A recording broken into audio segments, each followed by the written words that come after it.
bring that in. Good afternoon, everyone on LinkedIn. I just realized I'm just going to pop in my, in case there's an echo there. I might be looking a little bit fresh-faced because I was out for a run and I thought I'd be nice and cooled down, but it's a really hot and humid day out there. I was just saying to Annette. So you're very welcome to this live. What we're doing this afternoon is talking about the latest episode of the Happier at Work podcast, which has reached nearly 200 listens at this stage since Friday. So that's a huge number, and getting really, really positive feedback on the episode as well. And we've had at least one question come through in advance of today's live. So we will address that in a few minutes. And first of all, I suppose to welcome my guest, Annette. Annette, do you want to tell people a little bit more about yourself and your background? Sure. Thanks for having me. It's great to be here. So my name is Annette Cashell and I'm a movement coach. But I used to work in marketing. So I had a previous career in corporate, and various health issues caused me to leave my job, my desk job, and become a Pilates teacher, which solved certain problems, but didn't solve everything. And in the end, I needed a neck fusion operation, which caused me to reassess everything I was doing as a Pilates teacher and question why I wasn't thriving if I was doing everything right, exercising the certain amount of, not being overweight necessarily, not being too stressed. Why was I not thriving? And I realized that I was an active couch potato, and I've changed my life around since then to make my day more movement friendly. So not necessarily more exercise, but lots more movement throughout the day. Yeah. And I suppose, there's a couple of things really that stand out for me, Annette. The first thing is that I'm sure so many people relate to exactly what you're talking about. So there's no kind of major health issues going on for them, but they're still not in a situation where they can really thrive in what they're doing. The other one, which was really enlightening to me, was this idea of being a couch potato or just active slightly better than an active couch potato. That's what it was. An active couch potato, which is kind of a pretty harsh and horrific term if that's being described to you as what you are. And I suppose it's but a lot of people are that, and there has been this huge focus on exercise and going out and doing your 1 hour and getting in your X number of steps, and we dispel a lot of myths on the full podcast. So for anyone who hasn't listened to the full episode, this is really just a teaser for a few minutes to talk about some of the key points that we made. The link to the full episode should be in the comment section below. I'd also love to give a shout out. If you are tuned in live, put into the comments. So it'll pop up and we'll see any questions that you have, or let us know that you're actually listening live. Equally, if you're listening to the replay, pop into the questions. But if you tag us, one of us in the questions, then we should be able to pick it up, because we won't necessarily see the comments as they come through. But yeah, so those are kind of the fundamentals, and this idea of movement rather than exercise, I'm hearing a lot more about that. I'm hearing more and more and more about that, and I think it's really, really important. Can you kind of talk to us a little bit about the top line areas, maybe what the difference is between what you're talking about, movement, versus what maybe personal trainers are talking about in relation to exercise? Sure. And there's nothing wrong with exercise, just to put that out there. But we have been told that she's back from an 8-kilometer run. Good for you. Yeah, so there's nothing wrong with exercise. It's fantastic. Keep doing it if you love it, but it's not enough to guarantee whole body health. You might be fit, you may not necessarily be healthy. And we know that now, that sitting for long periods of time is a separate risk to being active, being fit. And that's a hard one to take in, because we've been told that half an hour every day is you're ticking all the boxes. In fact, you're exceeding. When we realize, if we compare it to the food analogy, we talk about this in the podcast, that if you eat junk food all day, but have a salad at night, the salad is very good for you. So if you go to the gym at night, that's very good for you, but it doesn't undo the junk food of sitting the rest of the day, unfortunately. That doesn't mean you have to go to the gym for 8 hours a day. It just means you have to sprinkle little bits of movement throughout your day every day. Yeah. There's Seamus has just commented saying movement sounds more doable than exercise. And I want to give a shout out to Seamus, because Seamus is the one who connected us in the first place. Right. So thank you so much, Seamus. And thanks for tuning in live to the podcast episode today, or sorry, to the live today rather than the podcast. The full podcast episode is in the comment section below.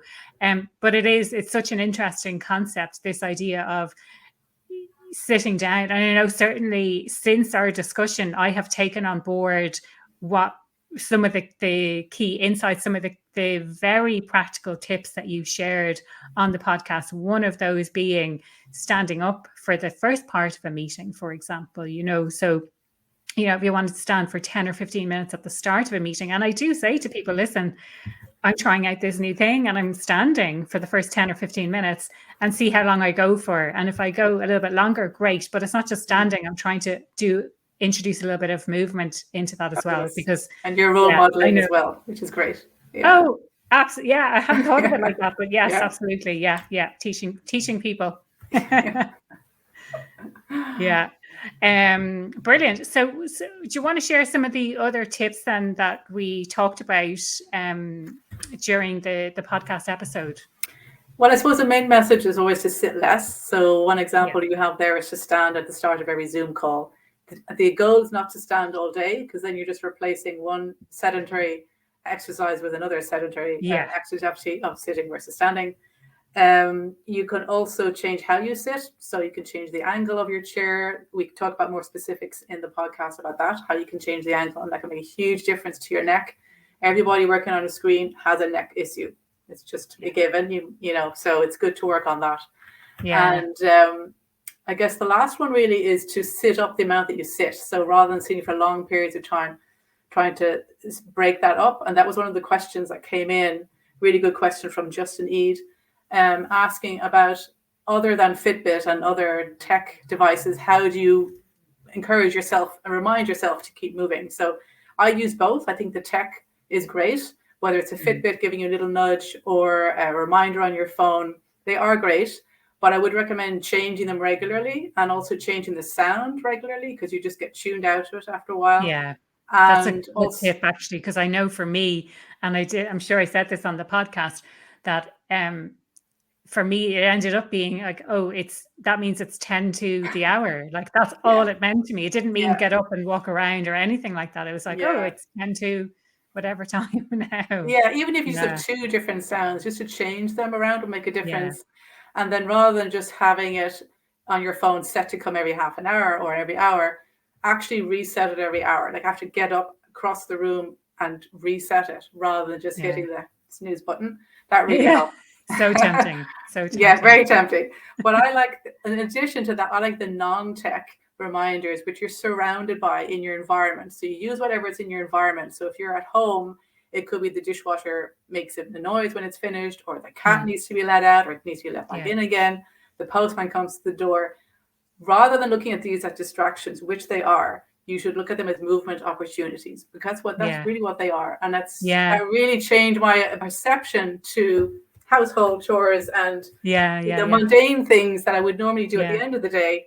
I now spread throughout the day. So that's a really good way, a non-tech thing. And then if you're in the office, just to answer Justin's question, the non-tech approach would be to use your environment again. So your tasks. So when you have a Zoom call, you always stand at the start.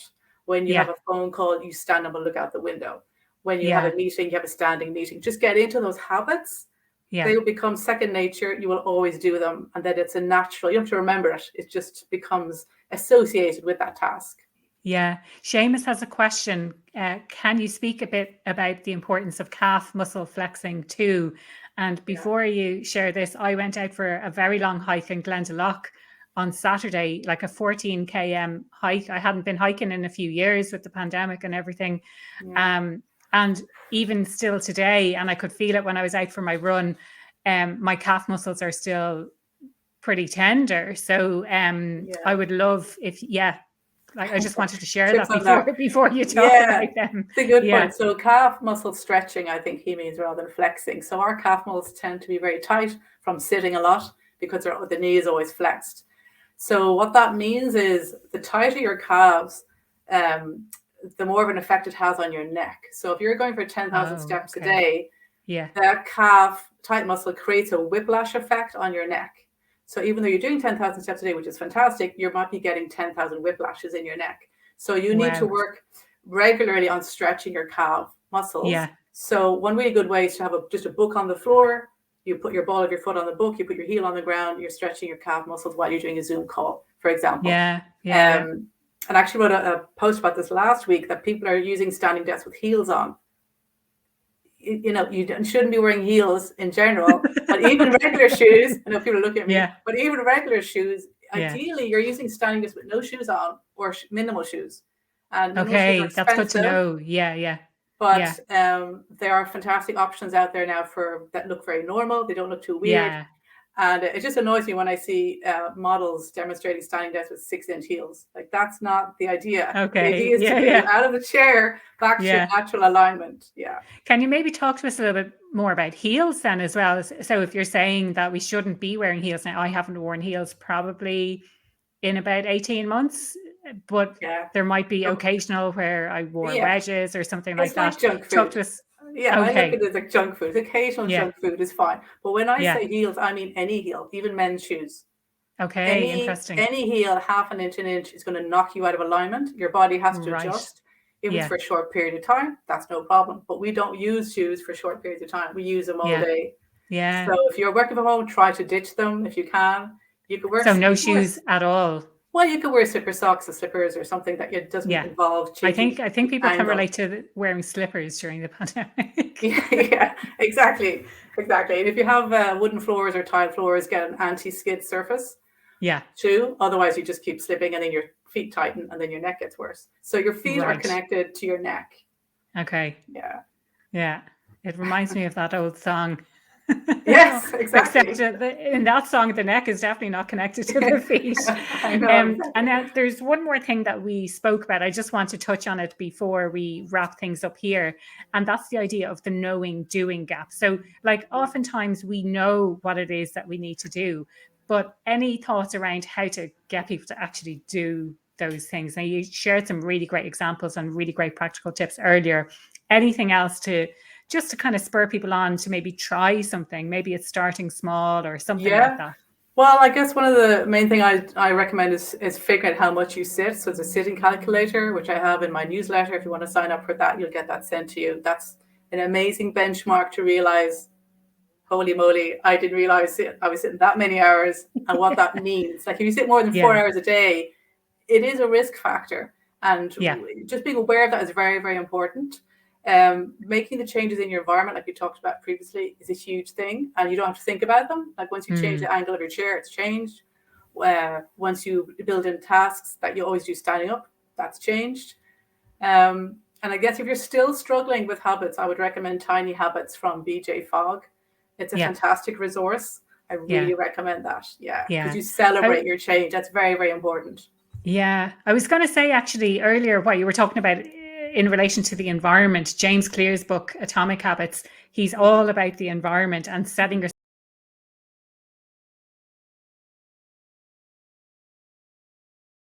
out on the counter. If you want to drink more water, put water somewhere that it's going to be visible and it's easy to access, all of these little changes that you can make. And equally trying to get rid of more detrimental habits, let's say, like turning off your internet at 9 o'clock every evening and set it on a time where it cuts off. So you don't have access to internet, you don't have access to Netflix and all those things that we spend probably way too much time on. And just to realize that I'm not apportioning blame on everybody. The environment has got to the stage where it's very easy not to move. It's so easy not to move. You'd never have to leave your room to order food or anything. Everything's coming to you. So that's why it does take a bit of artificiality, whatever the word is, to actually get movement into your day, because it's being chipped away unbeknownst to us. And we need to start realizing that, we can easily bring it in, like easy. This isn't talking about time out of your day. This is such a simple way. Once you change your environment, you don't even have to think about it. And this is it. I think this is the beauty of it. Annette, is there anything else that you'd like to share for ways for people to connect with you? They should be able to see your name there. So if anyone wants to connect, you can just click directly, presumably, into Annette's name there. But any other ways to connect with you or anything else that you'd like to share today? Well, I have the newsletter. If you want to sign up for that, you get my How to Sit Less guide. That's always a place to start.